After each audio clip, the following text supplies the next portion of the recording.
Hi friends, it's Andriy and looks like we got a new series on this channel. What if Metallica hired me as a bassist? Last time, which was the first time, we did one of the best Metallica tracks ever and probably on the best metal album ever, Orion from Master of Puppets.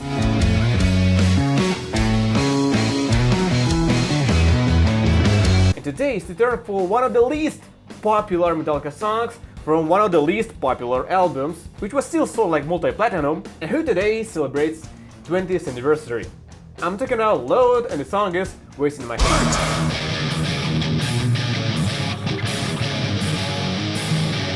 Why this song? Well, it's simple, because Denis was making a cover of the entire album, and he invited me, but I could not do bass for the entire record, so we chose one track, and I don't know why Wasting My Head was chosen, but I'm really glad it was. Because if it was, say, Until It Sleeps, it would be too predictable. Our goal is to do justice to Load, this awesome album. In hindsight, I'm thankful Metallica did it. And choosing arguably the worst one from the album was kinda... yeah. And I played it as I felt it. I'm not saying Jason Newsted's bass sucks there. Jason is one of my most favorite bassists, and his work on Load is really prominent, and what you'll hear today is not an improvement of his bass line. My approach is balancing the four elements of bass arrangement. Following the guitar riff, following the drums, going simply with 8, and finally doing some weird shit. And you really should find moderation in doing because if you do a lot of it sounds like showing off, like it becomes too boring, too predictable. And if you are to play some put it in a place that people not to really expect it. And that's what you'll hear in my cover of Wasting My Head. How I'd play it if Metallica hired me. Rob, don't go away, please. And a few words about the song, why people don't really like it. In general, Wasting My Head is a solid hard rock track, but it feels like it has a lot of wasted potential. Firstly, it does not have a solo, the only such Metallica song outside Saint Anger. And initially, on the demo version, it did have a solo by James Hetfield, and it sounded more elaborate, more thought out than everything that Kirk did on the latest Metallica album. Why they got it? It's a mystery, but Denis fixed it and I jammed the version with a solo. And in general, it's a pretty simple composition. To some extent, it sounds like it was done not TBs. And the bridge at the end sounds too repetitive, so I gave it some movement with bass. Almost like a bass solo, but then I go nuts a bit. And yeah, I'm recording this video in between recording of another Metallica track with another guy. And so we got Cliff, Newsted era, and now it's time for Robert. And the song starts with S. You guess what the song is, that's maybe later this month. And right now...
for my sins.